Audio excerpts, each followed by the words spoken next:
It's been a long road getting from there. Hello everyone and welcome back to another Star Trek The Official Starships Collection review. I have my hands on issue 128, the OV or 0V-165 space shuttle seen in the opening credits of Star Trek Enterprise.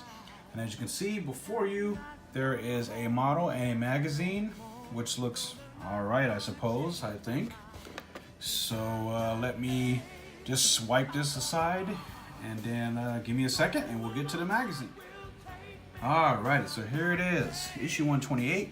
It is the OV-165 space shuttle, considered a space shuttle, of course, launched in the 21st century, 40 meters long, and the maximum speed is 27,000 miles or kilometers per hour. And you have an interesting view of the shuttle there.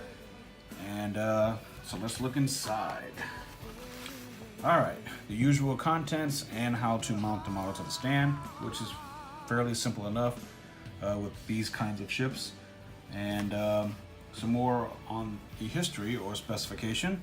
It's affiliated with Earth, of course, in the 21st century. 40 meters long, as I've said, can only be manned by a crew of 5, 27,000 kilometers per hour, and it has no weaponry whatsoever. Turn the page and you have a different view of the ship there, which is kind of cool, as well as some text about the history of it. And here is a screen cap of the ship as it appeared in the opening credits of Star Trek Enterprise. So that's kind of cool. And turning the page, you have the plan view showing you where the various components are, etc., as well as the various trivia here. And you turn the page, and here's the designing process of this ship, and of course designed by the infamous John Eaves.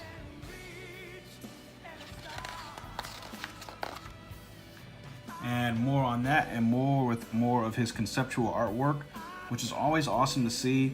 And I'm looking forward to his book that is coming out sometime soon. So that ought to also be awesome as well.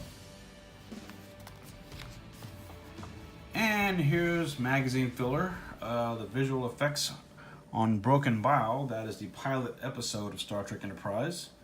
And with some stunning work done in that episode.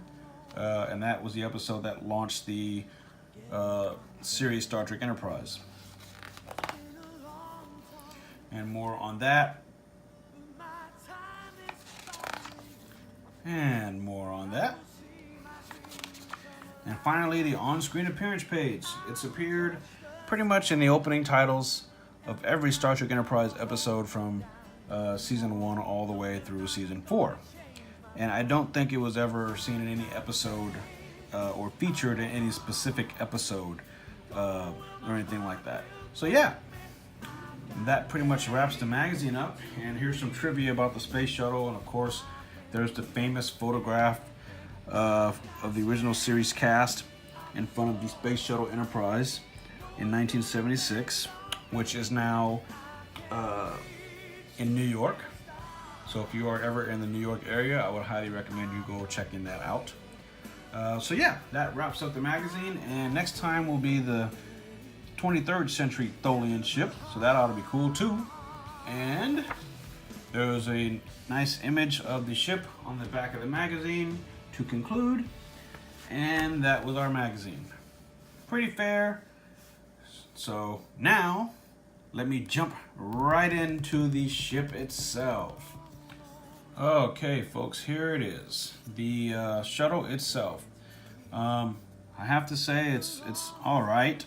It's nice to have a NASA-like looking ship within this collection. Got some nice panel work there, I guess. Some nice Aztecing, I suppose, and you get to see the name of the ship there. What OV stands for, I'm not entirely sure. Maybe it's in the magazine. The back looks pretty bare. I suppose these are the engine components, right? And it's pretty okay. It's mostly metal up top and then plastic down here. And speaking of the bottom, now that is a bit of a letdown. I don't understand it. Now, to be fair, we didn't really ever see this ship or this model or whatever in any kind of production form or any kind of, or we didn't see it certainly in any specific episode being featured. You know, so we don't know what the bottom looks like, and for all we know, it could have looked like this. But we're going off of the idea that the NASA space shuttles had like massive paneling down on the bottom of the space shuttle, also known as a heat shield, to survive re-entry and the extremely high temperatures and all that kind of stuff. I'm surprised that wasn't duplicated here, at least for the sake of being authentic. That is a big bummer, Eagle Moss. Just painting it, no kind of paneling. At least have the lines are in there, if nothing else, you know. But the wings look okay. The top part is nice, but when you flip it over, it's just like, huh? You know. The actual registry or the name of the ship comes out rather nicely. I don't have any errors specifically on mine. You know, it's cool. It's definitely nice to have in the collection. Was I looking forward to this one? To be honest with you, I was not. But yeah, as I mentioned earlier, it's nice to have a ship that kind of falls within the NASA lineage, I suppose. The 21st century to the 22nd century gap. So it's nice to have it. But honestly, if you're cherry picking, I would avoid this one. This is not one that I would rush out and get. Yeah, it you know, this bugs me. This bothers me. I suppose at the end of the day, if you were to put the model on the stand, it would look like this, and you wouldn't really see the bottom. I mean, how often does a person look at the bottom of a model or a ship, right? But I mean, they could have done something, you know. So, Eagle Moss, if you're listening, what's up with this? You know, come on, we're better than this after all this time.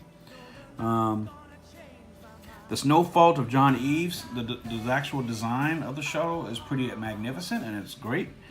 And it definitely pays homage to NASA, and also it kind of steers you in the direction of what ultimately Star Trek would become. But as a physical model, the top portion is pretty good. I give that a good, nice, solid rating. But down at the bottom, it's nothing. You know, if the wings weren't painted, this would be a complete letdown. You know, so yeah, I mean, it's a solid model otherwise. And if you love all things Star Trek Enterprise, then of course pick this up. If you're the completist like I am, then of course get your hands on it. But you know, if you just don't care about Star Trek Enterprise, or if this kind of thing bothers you, avoid it like the plague. This is one that can be missed. You know, you're not really missing much here. And, you know, unfortunately, I mean, I don't know. I regret that I feel that way, but it is what it is. And that being said, the positive is that, you know, it does have some good qualities to it, being the paint on the top is nice and the name being nice and crisp. And, of course, the design of the actual ship is great.